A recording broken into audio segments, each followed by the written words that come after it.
Today, we're diving into a pretty startling 40-year prediction about our economic future. And this isn't just about small changes. We're talking about a complete rewrite of how our society works. So let's take a look at what that might be.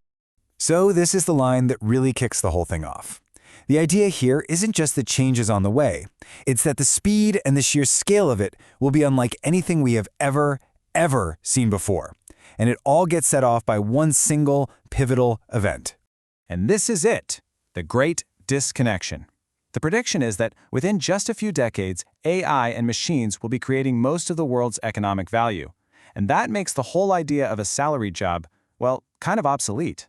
You have to remember, this one idea is the engine that drives every single thing that follows. So where does a revolution like this even begin? Well, according to this forecast, it's not where you might think. Not in factories, not on farms. It starts in our offices. It starts with the collapse of white-collar work. The prediction lays this out like a series of dominoes, just falling one after another. So in 2026, AI is expected to wipe out entry-level jobs. Then, by 2027, with no one left to manage, AI starts making the big resource decisions, and boom, middle managers are gone. And then it just cascades into specialized jobs like law and finance by 2028. But here's the absolute kicker. All of these lost jobs lead directly to a fiscal cliff. And that number, 95%, that's the predicted probability that by 2029, the entire tax base from people's salaries will just collapse. I mean, just think about that for a second. No more income tax, no more payroll tax. For governments everywhere, this isn't just a budget problem, it is a full-blown existential crisis. And that crisis forces what feels like an impossible choice. You've got mass unemployment on one hand and zero money coming in on the other. Governments are totally cornered. Do they risk society completely breaking down, or do they try something absolutely radical and completely untested? Which, of course, brings us to the next phase, and, well, it's chaotic.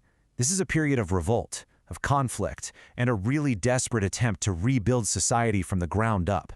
So the biggest political fight of the 2030s is predicted to be this huge global showdown.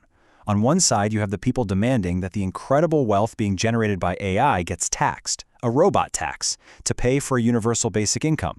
But on the other side, the corporations that control the AI are threatening to just pack up and leave, disappearing into tax-free digital havens and basically holding entire countries hostage. This really captures what that social upheaval looks like on the ground. The prediction includes things like modern-day Luddite riots, but instead of smashing looms, people are targeting server farms.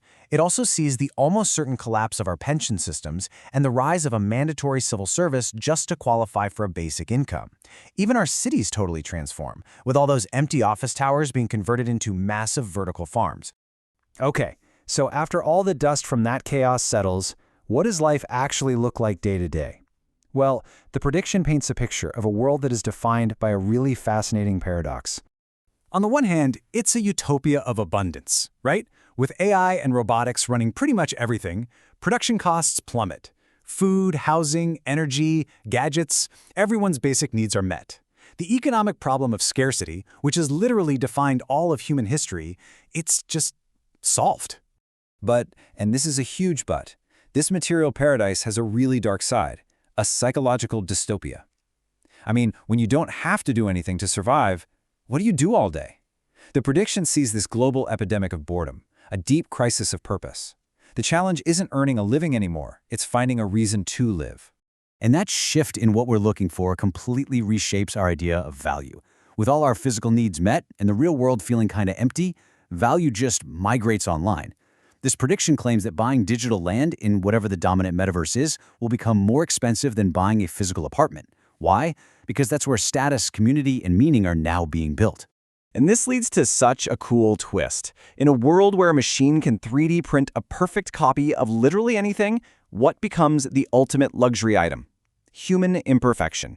An object made by human hands with all of its little flaws and quirks becomes a priceless status symbol because it's not perfect.